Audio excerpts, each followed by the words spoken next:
نبينا محمد وعلى آله وصحبه أجمعين. اللهم لا سهل إلا ما جعلته سهلا وأنت تجعل حزنا إن شئت سهلا برحمتك يا أرحم الراحمين. ما شاء الله كان وما لم يشأ لم يكن ولا حول ولا قوة إلا بالله العلي العظيم. أقول وبالله التوفيق. باب سجدة صاد. Bab ini tentang sujud ketika membaca ayat dalam surah Sad.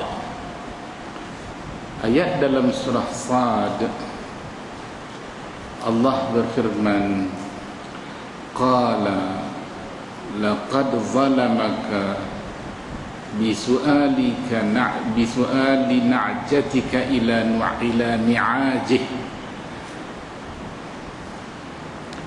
Qala laqad zalamaka bisu'ali na'jatika ila ni'ajih wa inna kathiran minal khulata'i.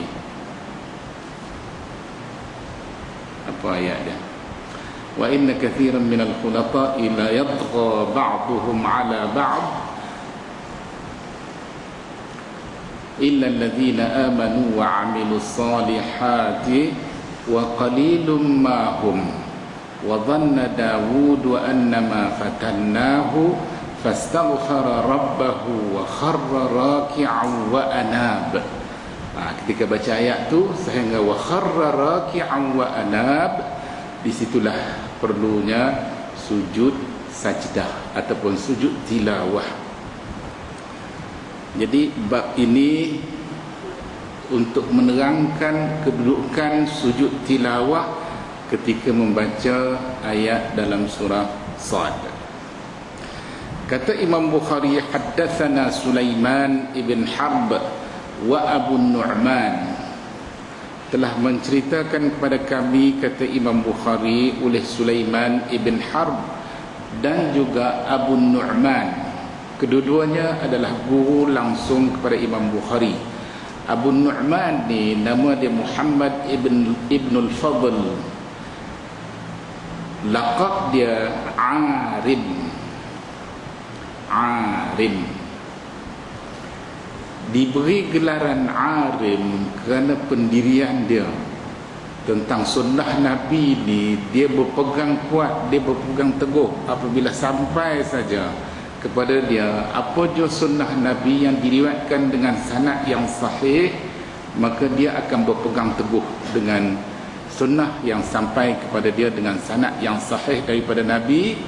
Dia tak kira apa, tak peduli siapa. Kerana itulah dia diberi gelaran Arim. Arim ni merujuk kepada kalaulah banjir itu banjir besar, air banjir itu sampai tak mampu dihadapi, itu maknanya banjir itu dia sapu bersih semua, dia tenggelamkan habis.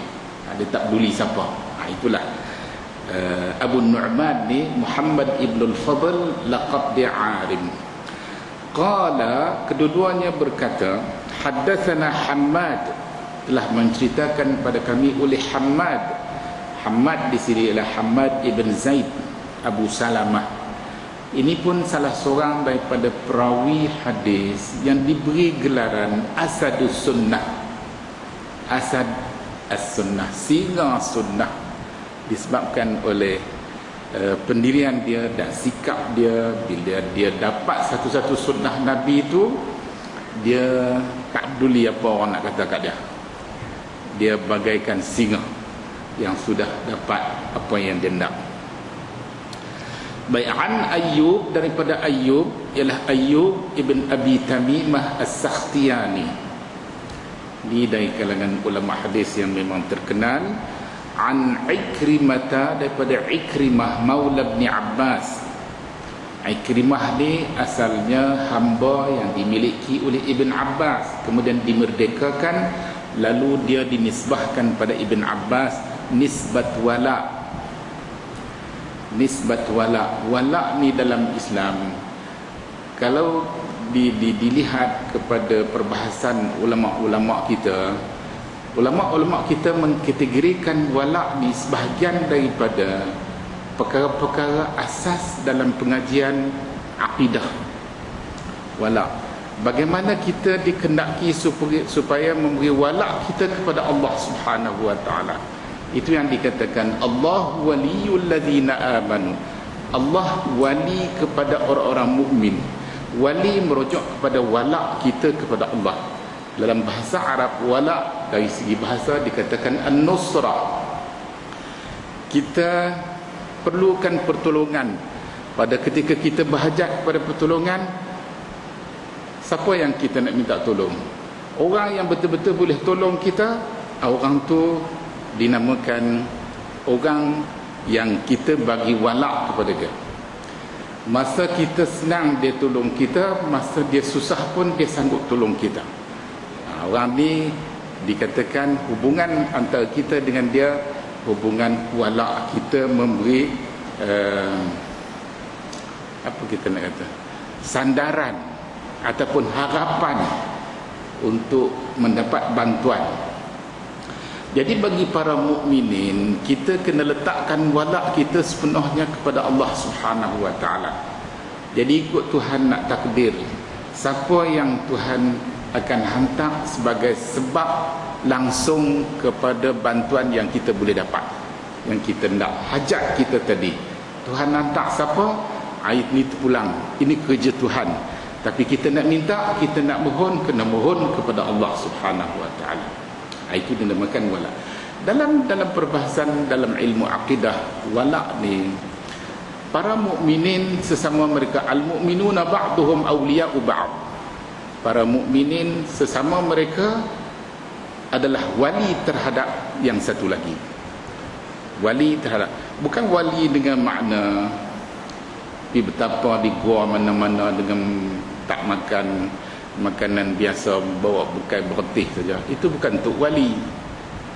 Tok wali dalam perbahasan ilmu akidah dalam Islam, wali ni boleh berlaku kepada sesiapa saja.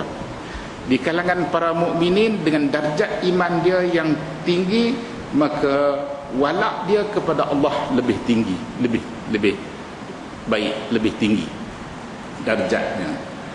Jadi bagi kita orang Islam, kita adalah wali terhadap sesama kita.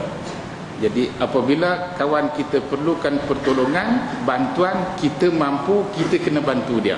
Begitu juga sebaliknya, bila dia memerlukan pertolongan, bila kita memerlukan pertolongan, maka dialah yang akan membantu kita. Itu wala'. Sebab tu walaupun tidak ada hubungan darah, tidak ada hubungan kekeluargaan, tidak ada hubungan bangsa, tidak ada hubungan warna kulit, tapi kita ada hubungan agama, saudara se-Islam dengan kita. Sama-sama kita beriman kepada Allah dan Rasul. Ini wala' sesama kita. Baik. Panjang cerita. Yang ini boleh kita dapati dalam perbahasan para ulama akidah. Ini di antara sebahagian daripada perkara yang pernah diminta oleh pihak berkuasa Amerika supaya dalam sukatan pengajian akidah di Arab Saudi dibuang daripada sukatan. Begitu juga pengajian tentang jihad disuruh dibuang. Kenapa? Ini akan membangkitkan semangat kekitaan sesama kita antara Islam sesama Islam. Tak kira di mana saja kita berada, kita adalah saudara se-Islam. Itu hubungan wala' kita, sama-sama kita meletakkan wala' kita kepada Allah, kepada Rasul, kepada para mukminin dan seterusnya. Baik, di sini an Ikrimah, daripada Ikrimah Maula bin Abbas.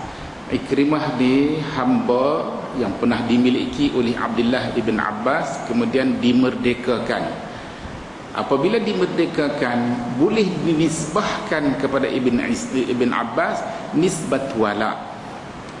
Dan nisbat wala' ini bukan saja berlaku kerana berlaku kemerdekaan, tetapi juga boleh berlaku kepada kes-kes umpamanya anak yang tak sah taraf, salah satu pilihannya ialah nisbat wala, boleh dinisbahkan kepada pihak-pihak yang tertentu, bapa angkat dia ke, siapakah yang memelihara membesarkan dia, boleh dinisbahkan nisbat wala. Dia tumpang dalam keluarga besar kita, dia tak ada keluarga, sebab Islam tak iktiraf hubungan dia dengan mak bapak dia, kerana hubungan tu berlaku dengan cara yang tidak mengikut syariat. Jadi bila dia dilahirkan dalam suasana yang macam tu, dia tak ada keluarga, dia tidak ada keluarga, jadi dia boleh menenggek dengan keluarga-keluarga angkat yang lain, dan salah satu pilihannya ialah nisbat wala, boleh dinisbahkan ataupun boleh dikaitkan dengan keluarga-keluarga angkat yang lain. Dan salah satu pilihan lagi, dia boleh dibinkan kepada ibu dia ataupun dibinkan kepada suami ibu dia jika dia dilahirkan ketika ibu dia ada suami. Dia dilahirkan dalam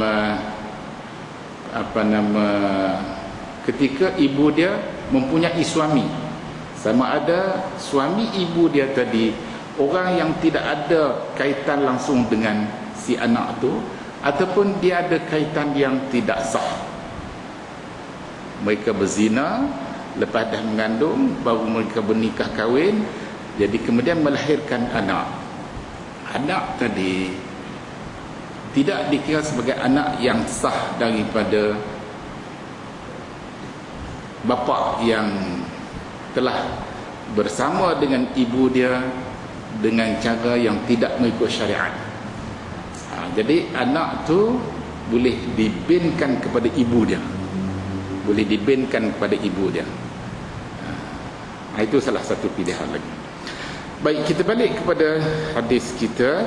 Ikrimah meriwayatkan hadis ni, kata dia, an Ibni Abbas radhiyallahu anhuma, daripada Ibn Abbas radhiyallahu anhuma. Ibn Abbas ni di kalangan sahabat Nabi yang sangat terkenal. Ibn Abbas, dia dilahirkan ketika Nabi masih berada di Mekah. Ada yang kata setelah Nabi diutuskan menjadi Nabi dan Rasul 3 tahun sebelum Nabi diutuskan menjadi Nabi dan Rasul, Ibn Abbas dilahirkan. Ketika Nabi wafat, umur dia masih muda, masih remaja lagi. Dan hubungan dia dengan Nabi sangat rapat, kerana ada hubungan kekeluargaan yang sangat rapat. Abdullah ibn Abbas ni sepupu Nabi, dan ibu dia Ummul Fadl, dua beradik dengan salah seorang isteri Nabi, iaitu Maimunah Al-Hilaliyah. Maimunah, salah seorang isteri Nabi. Jadi Ummul Fadl ni dua beradik dengan Maimunah, menyebabkan Ibn Abbas ni mempunyai hubungan yang sangat rapat dari sebelah bapa dia dan juga dari sebelah ibu dia, sehingga pada hari-hari tertentu Ibn Abbas ni diajak oleh Maimunah, mak saudara dia, sebelah ibu dia, ajak teman dia di rumah. Ketika Nabi kena giliran dengan isteri-isteri lain, jadi Ibn Abbas ni diajak oleh Maimunah untuk datang, teman tidur di rumah dia. Dia seorang-seorang, tak ada anak. Kerana itulah diajak anak saudara dia, Ibn Abbas. Dan pada hari-hari tertentu, Abbas bapa dia minta Ibn Abbas ni pergi tidur rumah Nabi, walaupun pada ketika Nabi kena giliran di rumah Maimunah ni, untuk melihat apa amalan yang Nabi biasa buat pada waktu-waktu malam. Kalau waktu siang, kata Sayyidina Abbas, kami dapat lihat dengan mata kami apa yang Nabi buat, kami ikut. Tapi pada waktu malam kami tak dapat lihat. Jadi Ibn Abbas lah jadi perantara untuk pergi tidur di rumah mak saudara dia Maimunah, walaupun pada hari giliran Nabi di rumah Maimunah. Pada satu ketika Nabi bangun pada tengah malam, bangun semayang malam, dan Ibn Abbas ni jaga, dia terjaga. Dia tengok Nabi semayang, dia pergi ambil uduk, dia main semayang di jemaah dengan Nabi, tapi dia duduk sebelah kiri. Dia duduk sebelah kiri. Makna semayang sunat boleh dilakukan secara berjamaah maupun secara perseorangan. Jadi Ibn Abbas kebetulan dia duduk di sebelah kiri tu imam. Nabi tengah duduk semayang, Nabi pegang telinga Ibn Abbas, Nabi tarik ubah suruh mai duduk sebelah kanan. Jadi kalau kita hanya semayang berjamaah dengan imam saja, mana makmum imam seorang, makmum seorang. Jadi kita nak duduk sebelah mana? Kita kena duduk sebelah kanan tu imam. Jadi Ibn Abbas ni duduk sebelah kiri, Nabi pegang telinga, tarik letak di sebelah kanan. Itu tempat yang sebenarnya. Dan pada ketika makan pula Ibn Abbas bila nak makan, Nabi kata kat dia, kul biyaminik, makanlah dengan tangan kamu.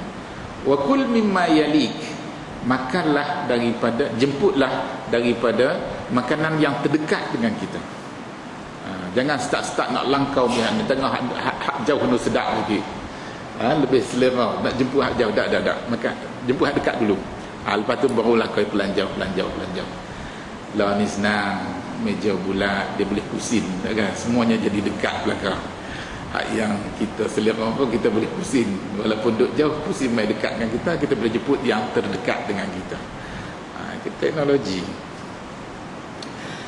Baik, cerita Ibn Abbas ni panjang cerita. Dia mati di Taif setelah dia buta mata dia. Dia telah diberitahu oleh salah seorang pendeta Yahudi di Madinah bahawa Ibn Abbas ni sebelum dia mati nanti dia akan buta. Ibn Abbas kata, aku tak percaya kata-kata hang. Tak percaya. Aku lebih percaya kata-kata Nabi. Kalau Nabi kata apa, aku percaya. Tapi kalau hang kata, belum tentu benar ataupun tidak. Wallahu alam. Kebetulan sebelum dia meninggal, dia hilang penglihatan, dia buta. Jadi dia mati di Taif, kubur dia mayat dia dikebumikan di sebelah masjid di Taif terkenal dengan Masjid Ibn Abbas. Kalau kita pergi ke Taif lah ni, kita boleh tengoklah kubur Ibn Abbas tu di sebelah belakang. Sebelah kanan masjid, di belakang. Ada riwayat yang menyebut bahawa ketika mayat Ibn Abbas diusung untuk dikebumikan, terdengar suara bacaan, ya ayyatuhan nafsul mutmainnah irji'i ila rabbiki radiyatan mardiyah fadkhuli fi ibadi wadkhuli jannati. Ketika mayat dia diusung, suara tu siapa yang baca? Wallahu alam, tak tahu siapa yang baca. Ramai orang yang turut serta dalam majlis pengkebumian tu tak tahu siapa yang baca. Ada yang mengatakan suara tu dari kalangan jin, ada yang kata suara tu dari kalangan orang-orang yang hadir dalam majlis pengkebumian tu. Walau apapun, ulama-ulama hadis kata, kalau kita nak baca ayat tu ketika jenazah diusung untuk dikebumikan, tak ada masalah, boleh. Setidak-tidaknya mengingatkan para hadirin dalam majlis tu bahawa kita pun akan diusung sebagaimana kita hari ini mengusung sahabat kita, satu hari nanti sahabat-sahabat kita yang lain akan usung kita pula ke tempat yang sama. Batulah sempena dengan ayat tu. Tuhan kata, ya ayyatuhan nafsul mutmainnah. Dia ada nafsul mutmainnah, ada nafs radiyah, ada nafsul lawamah, macam-macam. Ini dalam perbahasan yang dibahaskan oleh para ulama kita. Dan ayat ini disebut tentang nafsul mutmainnah. Ya ayyatuhan nafsul mutmainnah apa dia? Hilang. Fadkhuli fi ibadi wadkhuli jannati. Itu di akhir ayatnya.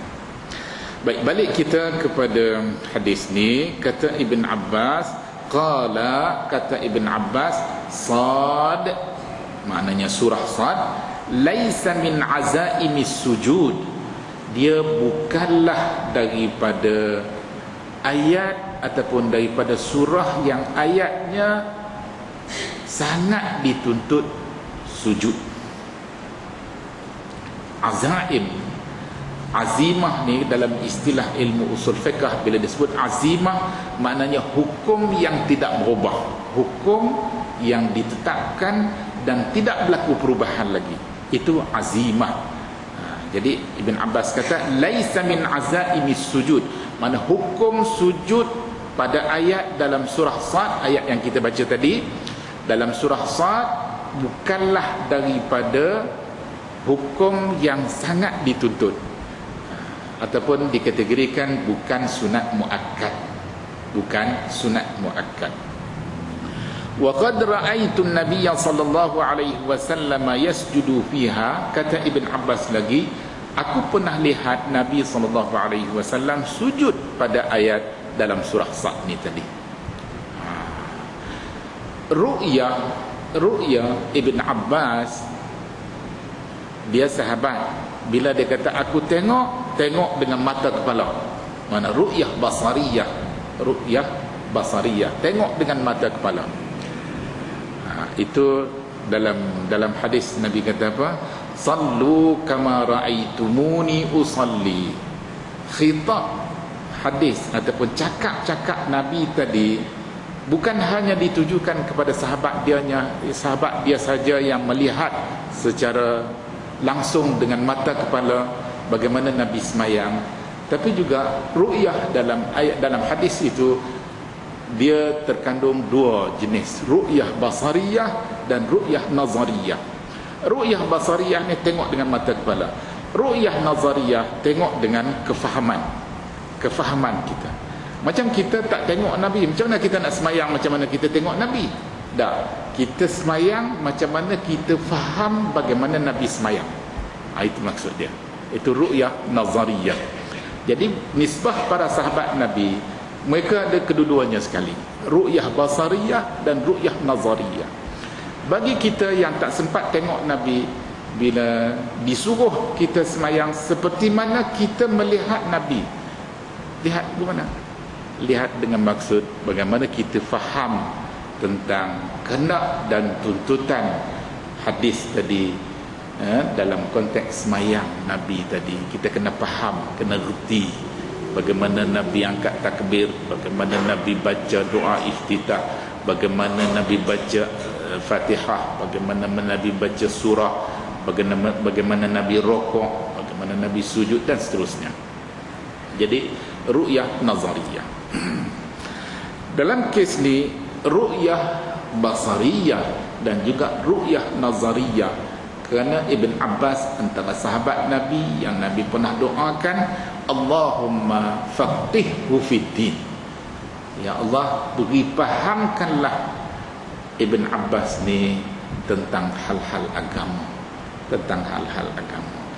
Jadi Ibn Abbas ni antara ulama hadis, ulama sahabat yang dianggap lebih ke depan dalam soal memahami khitab syarak, sama ada Quran maupun hadis Nabi. Dalam riwayat yang lain ada disebut bahawa Ibn Abbas juga pernah mengatakan Nabi baca surah An-Najm, وَالنَّجْمِ إِذَا هَوَى مَا ضَلَّ صَاحِبُكُمْ وَمَا غَوَى, dan seterusnya hinggalah ke ayat yang terakhir dalam surah An-Najm. أَفَبِهَذَا الْحَدِيثِ تَعْجَبُونَ وَتَضْحَكُونَ وَلَا تَبْكُونَ وَأَنْتُمْ سَامِدُونَ فَاسْجُدُوا لِلَّهِ وَاعْبُدُوا. Itu ayat yang terakhir dalam surah An-Najm. Kata Ibn Abbas, aku pernah lihat Nabi baca ayat ni tapi Nabi tak sujud. Makna sujud tilawah ni bukan daripada jenis tuntutan syarak yang mewajibkan kita mesti buat. Kalau buat dapat pahala, kalau tinggal berdosa. Tak, bukan jenis tu. Dia hanya di antara sunat biasa macam sujud tilawah dalam surah Sad, dan juga sunat muakkad macam dalam surah-surah yang lain. Dia ada 10. Dia ada 10 ayat dalam beberapa surah. Termasuk dalam surah Al-Hajj ada 2. Imam Asy-Syafi'i berpendapat kalau kita baca ayat yang kita baca tadi dalam surah Sad, ketika kita dalam semayang tak sunat sujud, tak sunat sujud tilawah. Ini pandangan Imam Asy-Syafi'i berdasarkan pada riwayat Abu Dawud yang menyebut bahawa Nabi sujud kerana ikut sunnah Nabi Daud.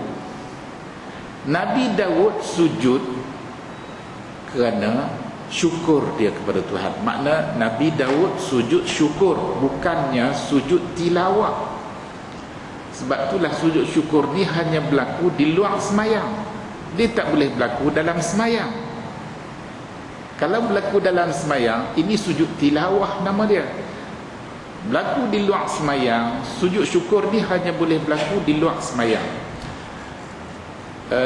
Itu pandangan Imam Asy-Syafi'i dan pengikut-pengikut dalam mazhab Syafi'i mengatakan bila kita baca ayat dalam surah Sad ni, kita tak perlu sujud sekiranya kita baca dalam semayang. Kalau kita baca di luar semayang, sunat sujud. Itu sunnah Nabi Daud yang dipraktikkan semula oleh Nabi SAW ketika Nabi baca ayat yang berkenaan. Pandangan Abu Hanifah dan pengikut-pengikut Abu Hanifah dalam mazhab Hanafi pula mengatakan oleh kerana dalam ayat surah Sad yang kita baca tadi, wa dhanna Dawudu annama fatannahu fastaghfara rabbahu wa kharra raki'an wa ana. Ayat ni tak sebut pasal sujud, ayat ni sebut pasal rukuk. Sebab tu Abu Hanifah berpendapat kita ada 2 pilihan.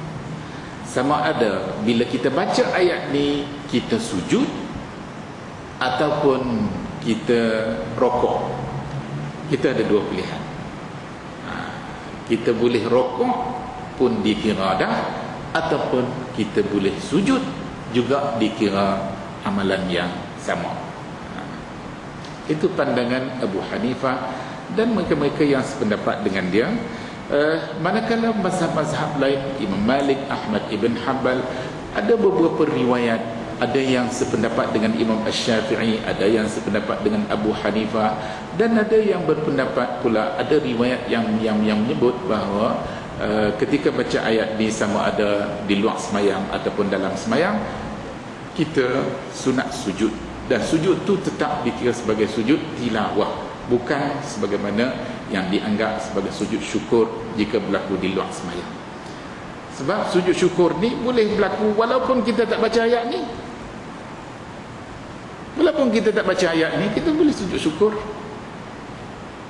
Boleh, tak ada masalah. Tapi sempena dengan ayat ini dibaca, kita baca sendiri, kita sujud. Jadi sujud tu sujud tilawah pada masa yang sama, mengingatkan peristiwa yang berlaku kepada Nabi Allah Daud apabila dia dapat menyelesaikan masalah yang telah berlaku pada zaman bapa dia Nabi Allah Sulaiman, dan berlarutan sehingga ke zaman dia baru dapat diselesaikan masalah umat mereka. Akhirnya Nabi Daud sujud syukur kepada Allah. Jadi amalan Nabi Daud sujud syukur kepada Allah dirakamkan oleh Allah Subhanahu wa taala dalam ayat itu tadi, wa dhanna Dawudu annama fatannahu fastaghfara rabbahu. Ulama-ulama tafsir kata ayat ini menunjukkan kepada kita bahawa istighfar ni tak mesti kita buat salah baru kita kena istighfar. Kalau kita tak buat salah sekalipun, kita boleh istighfar. Dan istighfar sebahagian daripada ibadah dalam Islam. Walaupun kita tak ada dosa, kita boleh istighfar. Nabi beristighfar sehari semalam sampai 70 kali. tak kurang daripada 70 kali Nabi istighfar. Padahal dosa-dosa Nabi ataupun salah silap Nabi telah diampunkan oleh Allah Subhanahu wa taala. Jadi Nabi tak ada dosa, tapi Nabi istighfar sampai 70 kali. Kita yang banyak dosa ni sepatutnya kena gandakan daripada 70 tu, lebih lagi. Jadi dalam ayat tadi Tuhan kata wa dhanna Dawud annama fatannahu. Nabi Allah Daud menyangka Allah uji dia dengan satu ujian. Fastaghfara rabbahu wa kharra raki'an wa ana, dan dia memohon ampun, istighfar kepada Tuhan. Dia sangka ada salah silapnya di sana. Dia terus memohon ampun kepada Tuhan dan dia sujud. Itu yang berkaitan dengan hadis yang pertama dalam bab sajdati sa'd. Kita teruskan dengan bab yang berikutnya, bab sajdatin najmi. Qalahu Ibnu Abbas radhiyallahu anhuma 'anil Nabi sallallahu alaihi wasallam. Bab ini tentang sujud ketika baca ayat dalam surah An-Najm, iaitu ayat yang terakhir daripada surah An-Najm. Afa bihadzal hadithi ta'jabun wa tadhakuna wa la tabkun wa antum samidun fasjudu lillahi wa'budu. Itu dalam surah An-Najm. Qalahu Ibnu Abbas, kata Imam Bukhari, ini ataupun hukum mengenainya telah dikatakan oleh Ibn Abbas radhiyallahu anhuma anin Nabi sallallahu alaihi wasallam, daripada Nabi sallallahu alaihi wasallam. Imam Bukhari meriwayatkan kepada kita sebuah hadis, kata dia haddatsana Hafs bin Umar, telah menceritakan pada kami oleh Hafs ibn Umar. Hafs ibn Umar di kalangan guru-guru Imam Bukhari yang berasal daripada Basrah.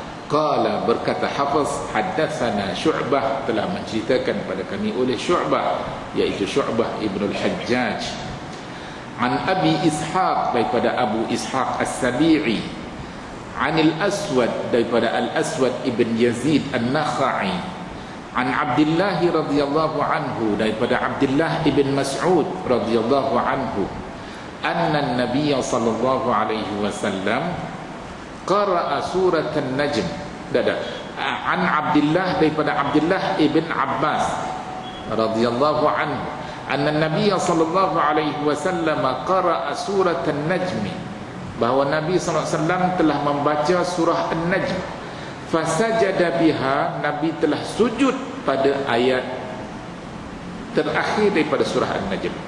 Fama baqiya ahadun minal qaumi illa sajada, tidak ada sesiapa pun daripada kaum yang hadir melainkan telah sujud bersama dengan Nabi, termasuk orang bukan Islam. Dalam beberapa riwayat ada menyebut termasuk orang bukan Islam turut sujud. Wallahu alam. Perkara ni dikatakan berlaku ketika Nabi masih berada di Mekah. Jadi ketika tu masih di Mekah masih ada orang bukan Islam, termasuklah Al-Walid ibn al-Mughirah yang juga turut hadir, dan juga Abu Jahal. Jadi kedua mereka, ataupun dalam setengah riwayat dikatakan salah seorang daripada mereka enggan sujud. Orang semua pakat sujud. Nabi baca di luar semayang, baca surah An-Najm. Surah An-Najm ni diturunkan di Mekah sebelum Nabi berhijrah ke Madinah. Jadi bila Nabi baca sampai kepada ayat yang terakhir surah An-Najm, Nabi pun sujud, dan umat Islam yang lain turut sujud. Begitu juga yang tak Islam pun pada ketika itu turut sujud, kecuali satu orang tak nak sujud. Fa akhadha rajulun minal qaumi kaffan min hasa, salah seorang daripada kaum tadi ambil segenggam daripada pasir, au turab, ataupun tanah, farafa'ahu ila wajhihi, lalu diletakkan di mukanya, wa qala yakfini hadha, dan dia kata cukup setakat ni, tak payah sujud tunggin, tapi ambil tanah tu buh di dahi. Tengok bagaimana sikap orang bukan Islam ni. Itulah cara mereka beragama. Agama dicipta, direka cipta sendiri. Rasa-rasa nak buat lu kita buatlah ikut perasaan dia. Tapi kita orang Islam tidak. Kita tertakluk kepada sunnah Nabi bagaimana kita nak menghayati ibadah. Kita sambung semula kuliah kita. Tadi dalam sanad yang telah kita baca hadis yang kedua ni, an Abdullah dalam sanad tu ialah Abdullah ibn Mas'ud, bukannya Abdullah ibn Abbas. Abdullah ibn Mas'ud.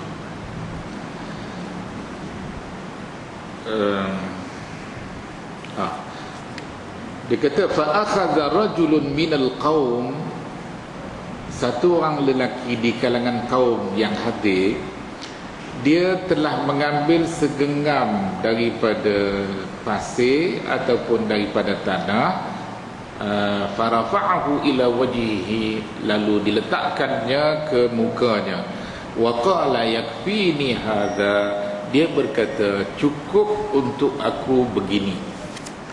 Falaqad ra'aituhu ba'du qutila kafiran, sesungguhnya kata Ibn Mas'ud, aku telah melihatnya selepas itu dia dibunuh dalam keadaan kafir. Ulama-ulama hadis, kebanyakan ulama hadis kata lelaki yang berkenaan kemungkinan Al-Walid ibn Al-Mughirah. Ada yang mengatakan lelaki yang berkenaan kemungkinan Umayyah ibn Khalaf. Ada yang mengatakan lelaki yang berkenaan ialah Abu Jahal. Abu Jahal.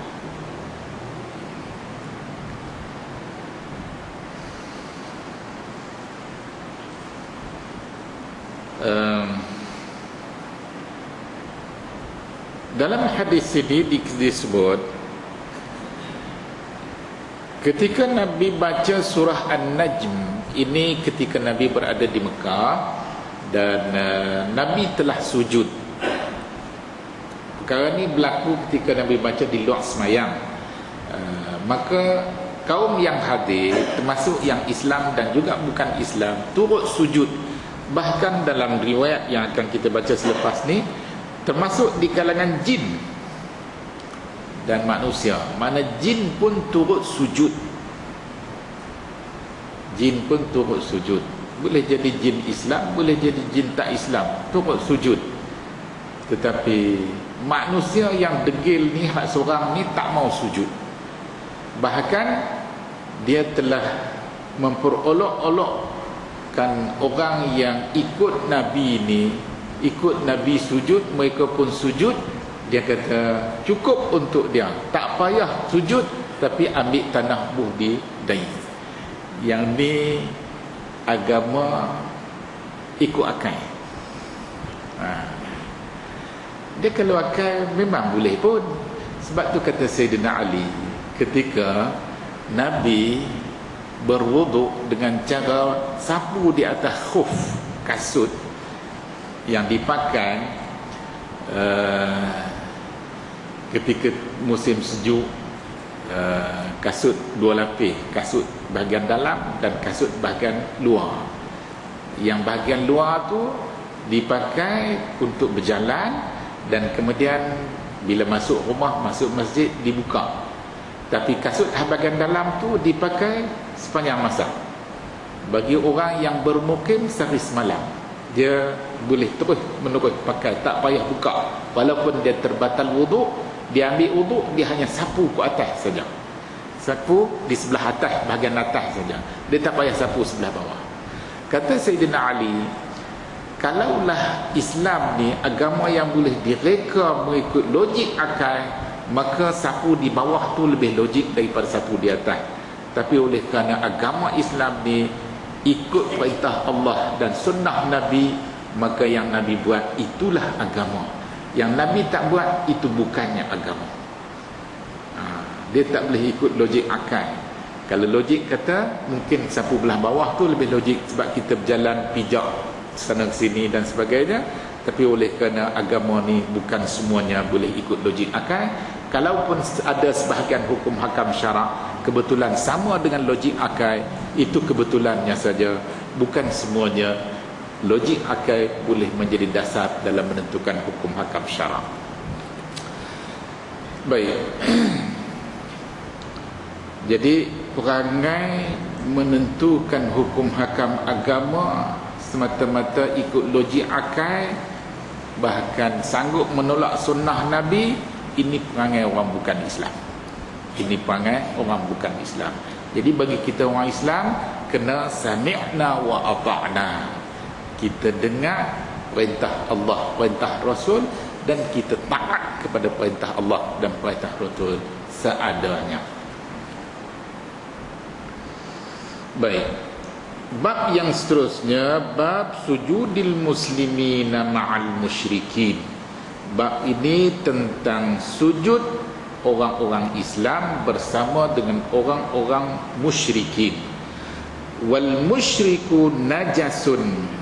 Sedangkan orang-orang musyrik ni najis. Najis orang musyrik ni, adakah najis di situ najis hukmiyah ataupun najis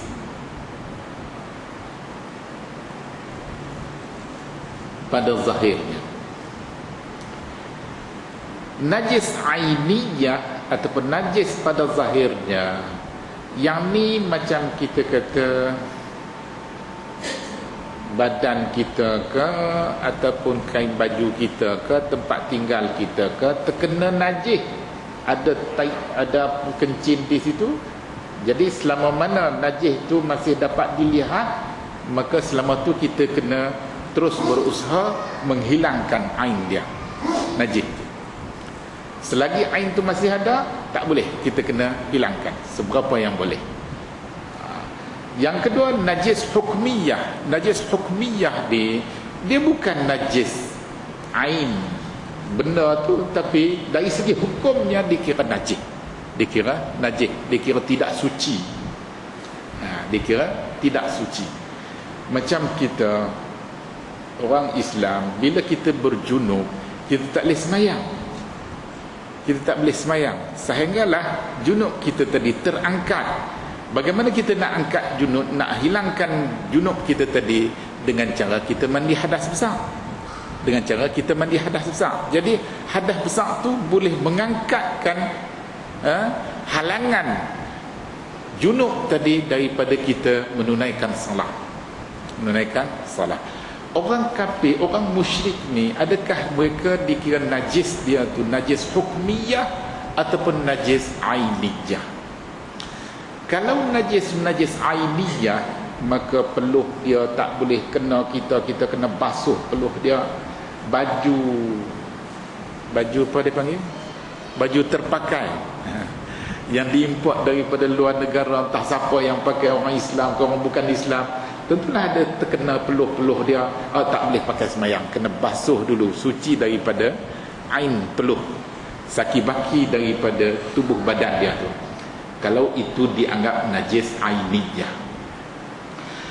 Tapi boleh juga dia bukan dimaksudkan dengan najis di sini najis ainiyah, sebaliknya dimaksudkan dengan najis di sini najis hukmiyah.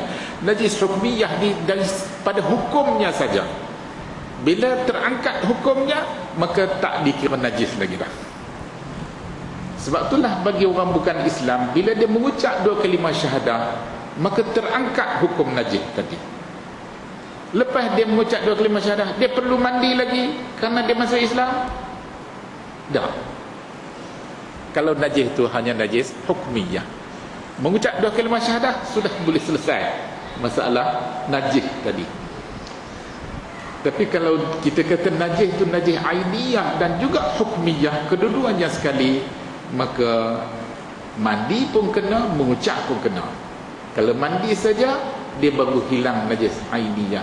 Macam dia duk buat makan, kita goreng kuih tiaw kakak kita ke, ataupun kita pergi beli ikan di daging ke ikan ayam di market ke apa gitu ni, dia duk pegang, duk sentuh tu, dia punya kesan-kesan ayak tangan dia dan sebagainya tu.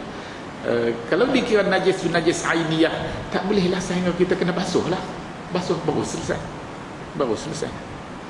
Baru ni orang tanya pasal telur basuh. Apa? Cakap tiaw telur basuh. Siapa tanya dan melalui telefon? Awak najis kata ayam. Iyalah. Kita dalam pandangan dalam mazhab Syafi'i dia kira najis lah. Kena basuh lah. Tapi kalau pandangan dalam mazhab Hanafi,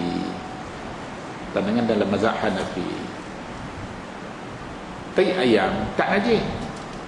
Sebab ayam tu bila disembelih kita boleh makan daging dia. Jadi kata Abu Hanifah, binatang yang bila disembelih boleh dimakan, halal dimakan daging dia, tai kencing dia semuanya tak najis. Tai kencing dia semuanya tak najis. Jadi tak timbullah telur basuh tak telur basuh. Kalau kita nampak kotor nak basuh silakan, tak ada masalah. Dari segi hukum telur tu tak perlu dibasuh. Tak perlu dibasuh. Jadi dia berkata ni ada kedai cakut tiaw telur basuh. Tak ada masalah. Itu dia nak promosi perniagaan dia. Tak ada masalah. Salah satu daya penarik pelanggan dia. Tak ada masalah. Dari segi hukum boleh. Nak basuh tak basuh pun tak ada apa. Tai ayam kita kena ada ain, ada nampak ada, kena basuh. Basuhlah. Kalau tak basuh sekalipun, walaupun ada ain dia, Abu Hanifah masih berpendapat tai ayam tak najis, tai lembu tak najis, tai kambing tak najis, tai unta tak najis, kencing-kencing tak najis, semuanya tak najis. Jadi kita boleh ambil kira lah. Abu Hanifah bukan sebarangan orang, dia mujtahid. Kalau kita nak terima pandangan dia boleh, dengan alasan-alasan yang dia beri masih boleh diterima. Kalau kita tak nak terima pandangan dia, kita ada pandangan lain yang kita rasa kita lebih cenderung, tak ada masalah, boleh, kita boleh buat pilihan. Tapi kalau kita pun sehebat Abu Hanifah, sehebat Syafi'i, nak beristihad sendiri, tak mau terima pandangan mujtahid lain, silakan. Kalau dah sampai ke tahap tu, silakan, tak ada masalah. Pintu istihad masih terbuka. Baik, balik kita kepada hadis tadi. Tajuk ni dia kata wal musyriku najasun laisa lahu wudu. Orang musyrik najis, sama ada najis ainiyah maupun najis hukmiyah, dan bagi dia walaupun dia berwudu, wudu dia tak akan diterima. Walaupun dia sujud dia tak akan diterima sebagai sebahagian daripada ibadah, kerana dia musyrik, kerana dia tak Islam. Dia kena masuk Islam dulu, mengucap dua kalimah syahadah, berjanji dengan Allah dia takkan beribadah melainkan kepada Allah sahaja, dan ibadah dia tadi ikut sunnah Nabi, barulah boleh jadi Islam. Dan selepas tu kalau dia sujud, macam sujud dia dikira ibadah, wudu dia dikira ibadah. Tapi selama mana dia tidak mengucap dua kalimah syahadah, maka selama itu apapun yang dilakukan tak akan jadi ibadah kepada Allah Subhanahu wa taala. Baik, wa kana Ibn Umar radhiyallahu anhuma yasjudu ala wudu. Ibn Umar radhiyallahu anhuma sujud tilawah dalam keadaan berwudu. Terjemahan di sini dia kata Ibn Umar radhiyallahu anhu sujud tanpa berwudu. Dia terjemah hak mana? Dalam teks atas, wa kana Ibn Umar radhiyallahu anhuma yasjudu ala wudu. Dia kata Abdullah ibn Umar sujud tanpa wudu. Dia terjemah hak mana? Sebenarnya kedua-dua ni ada dalam riwayat daripada naskah Sahih Bukhari. Kedua-duanya ada. Dan riwayat asal daripada Abdullah ibn Umar juga berlaku kedua-duanya sekali. Ada riwayat yang mengatakan dia sujud tanpa wudu, ada riwayat yang mengatakan dia sujud dengan wudu. Maknanya sujud tilawah ni boleh berlaku tanpa wudu ataupun juga dengan wudu. Dengan wudu lebih baik. Tapi kalau tanpa wudu pun boleh berlaku, tak ada masalah. Minggu Sebelum ni pun Ana dah sebut, dah jelaskan bahawa sujud tilawah tak syarat ada wudu, tapi kalau ada wudu lebih baik. Jadi terjemahan di sini, kalau dia ada sikit huraian, elok. Sebab terjemahan dia ni kalau merujuk kepada teks yang dia bawa, tak betul. Tapi sebenarnya kedua-dua tu ada. Baik, kata Imam Bukhari, haddatsana Musaddadun, telah menceritakan kepada kami oleh Musaddad. Musaddad ni dari kalangan guru Imam Bukhari yang berasal daripada Basrah, dan dia satu-satunya guru Imam Bukhari yang bernama Musaddad. Musaddad ibn Musarhad ibn Musarbal. Nama dia, nama bapa dia, nama tok puan dia, ketiga-tiganya bermula dengan mim. Musaddad ibn Musarhad ibn Musarbal. Qala, berkata Musaddad, haddatsana Abdul Waris, telah menceritakan kepada kami oleh Abdul Waris, ialah Abdul Waris ibn Sa'id. Qala haddatsana Ayyub, kata Abdul Waris telah menceritakan kepada kami oleh Ayyub, ialah Ayyub ibn Abi Tamimah As-Sakhtiyani, an Ikrimah, daripada Ikrimah maula Ibn Abbas, an Ibn Abbas radhiyallahu anhuma, daripada Ibn Abbas radhiyallahu anhuma, anna Nabiy sallallahu alaihi wasallam sajada bin najmi, bahawa Nabi SAW telah sujud dengan ketika baca ayat dalam surah An-Najm. Wa sajada ma'ahul muslimun, dan telah sujud bersama Nabi oleh orang-orang Islam ataupun oleh umat Islam pada ketika itu, wal musyrikun, dan juga orang-orang musyrik, wal jin wal ins, dan jin juga manusia. Wa rawahu Ibn Tahman an Ayyub, hadis ini diriwayatkan juga Ibn Tahman daripada Ayyub As-Sakhtiyani sebagai mutabi' kepada Abdul Waris. Jadi hadis ini jelas menyebut sujud tilawah boleh berlaku di luar semayang dan diikut serta oleh orang-orang bukan Islam. Orang bukan Islam, dia tak mengucap lagi, tapi dia nak semayang, boleh tak? Boleh. Buat lagu dia lah. Adakah dengan sebab dia semayang tadi menjadikan dia Islam? Tak. Dia kena mengucap 2 kalimah syahadat dulu, baru dia jadi Islam. Tanpa mengucap 2 kalimah syahadat, takkan boleh jadi Islam.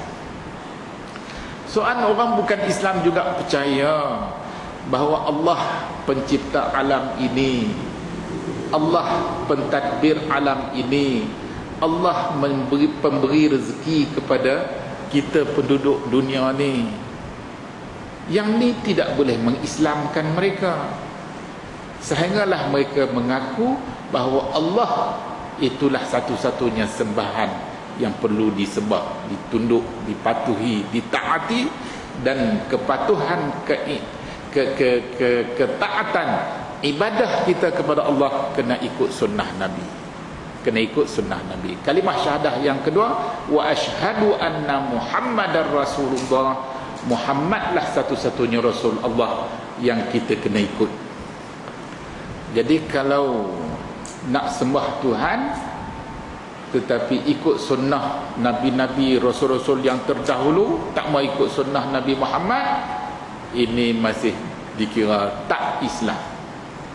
Quran kata kafir ahli kitab, lam yakunil ladina kafaru min ahlil kitab. Kafir ahli kitab, mereka hanya ada beberapa peruntukan yang boleh diterima tetapi tidak akan diterima keseluruhannya. Amalan mereka tidak akan diterima keseluruhannya, hanya diterima beberapa sahaja. Termasuklah sembelihan mereka kita boleh terima, kita boleh makan sembelihan mereka, wanita-wanita mereka kita boleh kahwin, walaupun dia masih kekal dalam agama ahli kitab dia tak masuk Islam, kita boleh kahwin dengan wanita-wanita di kalangan ahli kitab. Masakan mereka kita boleh makan, tak ada masalah. Tapi kalau masakan daripada bahan makanan yang tidak halal, tak bolehlah. Tapi kalau bahan makanan yang halal, boleh, tak ada masalah. Setakat itulah barangkali kuliah kita pada malam ni. InsyaAllah sambung lagi. Babu man qara'a as-sajdata wa lam yasjud. Ada apa-apa soalan? Saya mahu sikit lagi sebelum kita berhenti sembahyang Aisyah.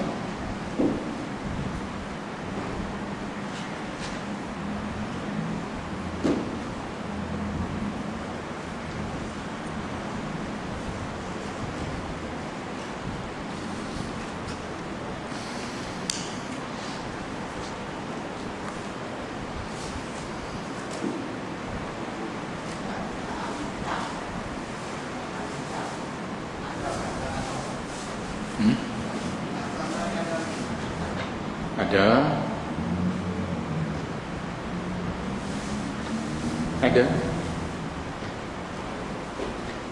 ahli kitab ni maknanya mereka-mereka yang beragama mengikut kitab-kitab yang pernah diturunkan kepada para anbiya yang terdahulu daripada Nabi Muhammad sallallahu alaihi wasallam. Sama ada kitab-kitab tu merujuk kepada kitab asal yang diturunkan kepada nabi-nabi dan rasul-rasul yang berkenaan, ataupun kitab yang sudah diubah suai pun juga dikira sebagai ahli kitab, dan hukum terhadap mereka sama seperti mana hukum mereka yang masih berpegang kepada kitab yang asal, walaupun kitab mereka sudah diubah suai. Ketika Nabi Muhammad diutuskan, Quran diturunkan, kitab Zabur, Taurat, Injil telah diubah suai oleh pengikut-pengikutnya. Mereka dah kata Tuhan tu tiga. Wa qalatil nasara inna Allaha thalithu thalatha.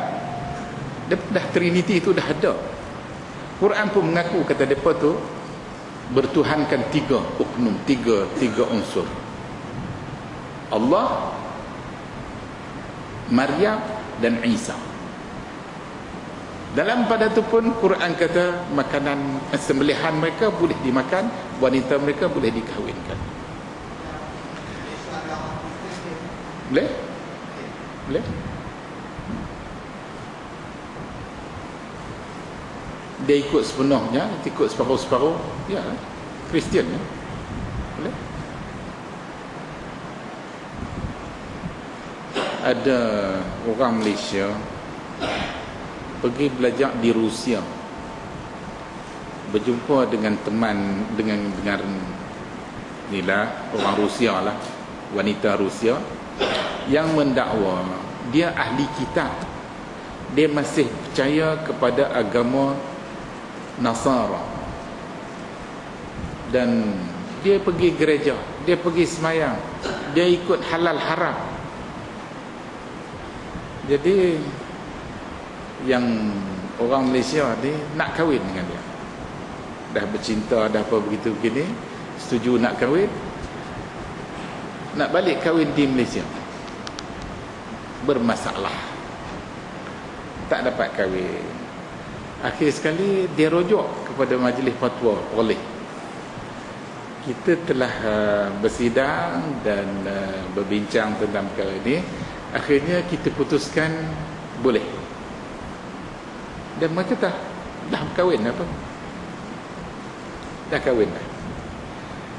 Jadi ni tersebar melalui internet, melalui apa pula. Satu dunia tahu. Baru-baru ni orang kedua ke ketiga anda tak tahu. Kami difahamkan orang ketiga ke kedua dan tak pastilah, tapi antara kedua ketiga lah daripada Vatikan. Setelah ketua depa, baba depa yang baru ni dilantik, dia hantar surat kat majlis fatwa polis, mengalu-ngalukan persepahaman dengan pihak gereja, pihak Kristian lah, agama Kristian. Dia tak sebutlah merujuk pada kes-kes tertentu, tapi anda rasa itu salah satunya kes. Dia ingin tahu dengan lebih dekat, kita kunci, kenapa fatwa perleh ni kadang-kadang berbeza dengan fatwa negeri-negeri lain di Malaysia. Dia berminat nak tahu dengan lebih terperinci. Jadi kita bersetuju untuk maklumkan kepada mereka dengan apa yang sebenarnya berlaku. Jadi sama ada mereka nak faham tak faham, mereka nak terima tak terima, itu terpulang pada mereka lah. Tapi terkejut juga kita pasal apa dia tak main. Dan dia tengok ahli-ahli majlis fatwa perleh ni, dia kata lain daripada yang lain. Wallahualam. Bagi kita tak lain dia sama lah dengan yang orang lain, tak ada beza sangat, tapi menarik minat dia.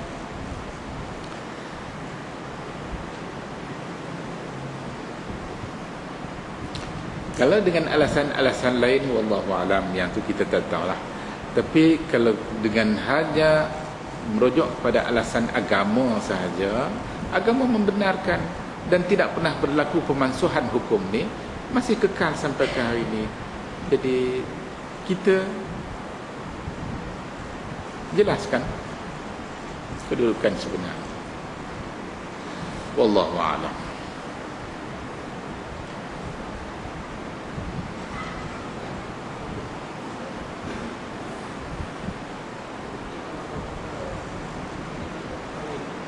Anda tak apa dengar lah.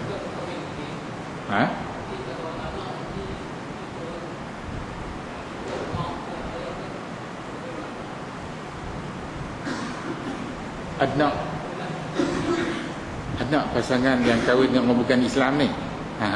Apa?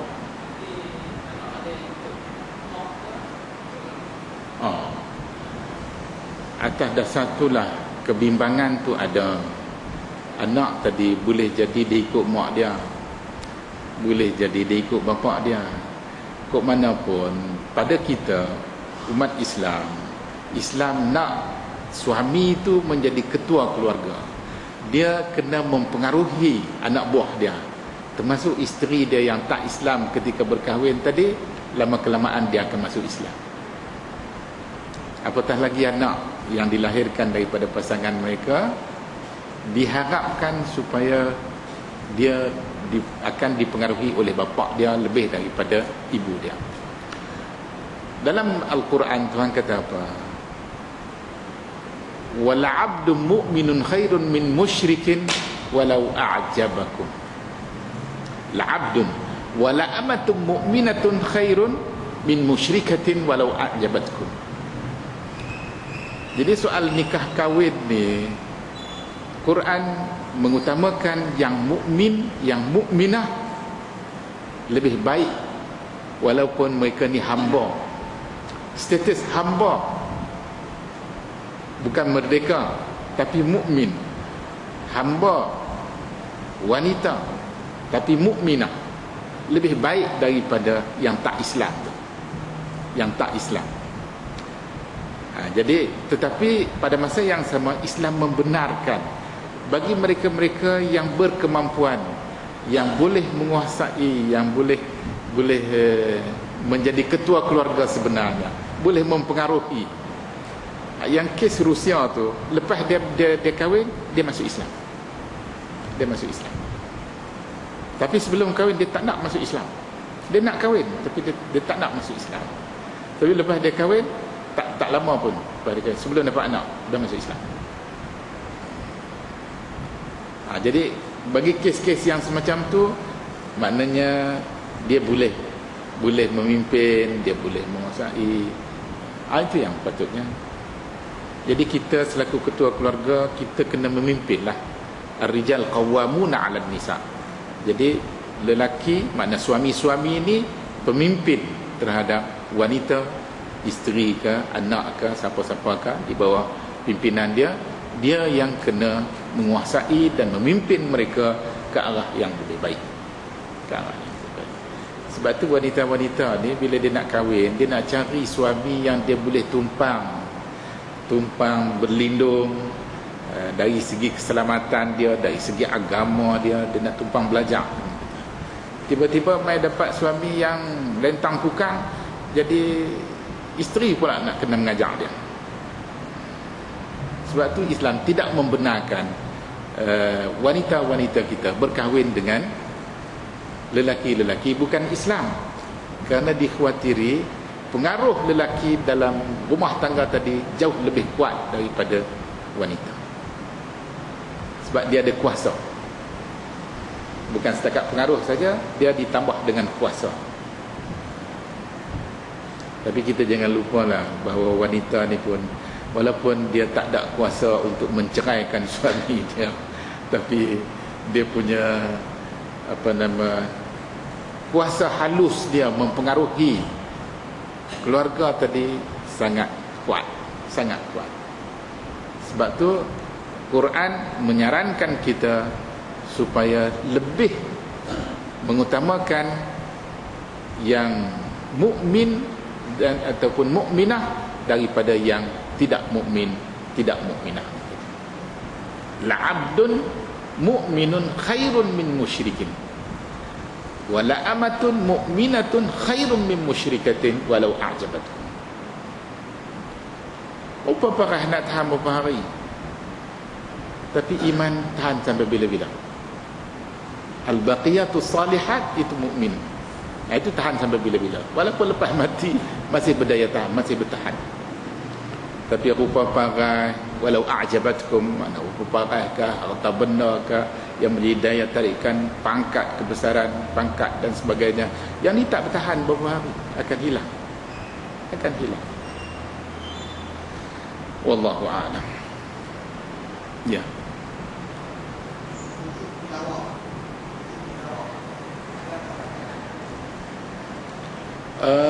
Tidak ada dalam riwayat yang menyebut secara khusus bacaan-bacaan tertentu dalam sujud tilawah. Itu makanya ulama-ulama hadis kata ini merujuk kepada hadis yang menyebut tentang bacaan dalam sujud secara umumnya. Surah Al-A'la bila turun, bila diwahyukan kepada Nabi, Nabi baca sabbih isma rabbikal a'la alladhi khalaqa fasawwa, sehinggalah ke akhir. Kemudian Nabi kata apa? Ij'aluha fi sujudikum, ij'aluha fi sujudikum, jadikanlah subhana rabbiyal a'la, ataupun dalam ayat tu kata sabbih isma rabbikal a'la, dalam sujud-sujud kamu.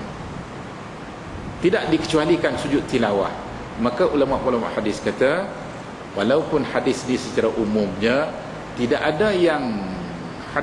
ada riwayat yang menyebut bercanggah dengan hadis ni, maka atas dasar umum hadis ni boleh digunakan untuk semua sujud, termasuk sujud tilawah dan sujud yang lain.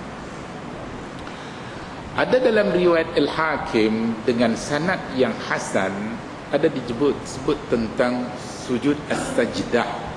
Sujud as-sajdah maknanya sujud ketika baca ayat daripada surah as-sajdah.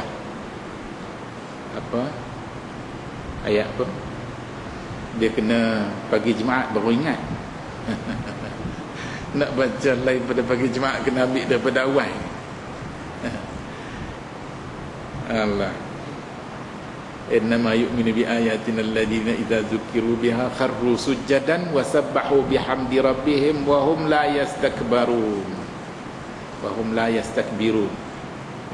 yastakbirun. Jadi ayat dalam surah As-Sajdah ini mengikut riwayat dalam kitab Al-Mustadrak lil Hakim dengan sanad yang hasan, boleh kita baca sajada wajhiya lilladzi khalaqahu wa sawwarahu wa syaqqa sam'ahu hinggalah ke akhirnya. Boleh, tak ada masalah. Ataupun nak baca subhana rabbiyal a'la berkali-kali pun boleh, tak ada masalah. Nak tambah wa bihamdi mengikut riwayat dalam Sunan Abi Dawud dengan sanad yang sahih, boleh, tak ada masalah. Subhana rabbiyal a'la wa bihamdi boleh.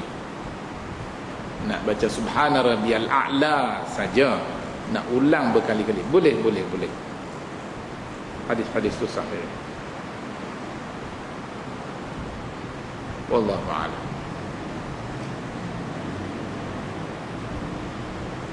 Ada apa lagi nak? Kita tangguh dulu kuliah kita pada malam ni. InsyaAllah sambung lagi pada kali-kali yang akan datang. Bismillahirrahmanirrahim. Alhamdulillahi rabbil alamin wal 'aqibatu lil muttaqin wala 'udwana illa 'alal zalimin.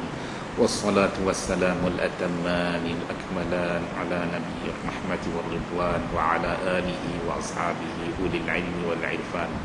Allahumma ij'al jam'ana hadza jam'an marhuma waj'al tafarruqana min ba'dihi tafarruqan ma'suma. Allahumma iftah lana abwaab rahmatika wa hikmatik. Allahumma inna khalqum min khalqik fala tamna' 'anna bi dhunubina fadlak. Ya Rabbana alayka tawakkalna wa ilayka anabna wa ilayka al-masir. Ya Rabbana iftah bainana wa baina qawmina bil haqq wa anta khairul fatihin. Ya Rabbana amanna bima anzalta wattaba'na ar-rasula faktubna ma'asy syahidin. Ya Rabbana atina min ladunka rahmatan wa hayyi' lana min amrina rashada. Rabbana atina fid dunya hasanah wa fil akhirati hasanatan wa qina azaban nar wa qina azaban nar wa qina azaban nar wa adkhilna al jannata ma'al abrar birahmatika ya aziz ya ghaffar. Wa sallallahu wa sallam wa baraka ala sayyidina Muhammad wa ala alihi wa sahbihi ajma'in walhamdulillahi rabbil alamin.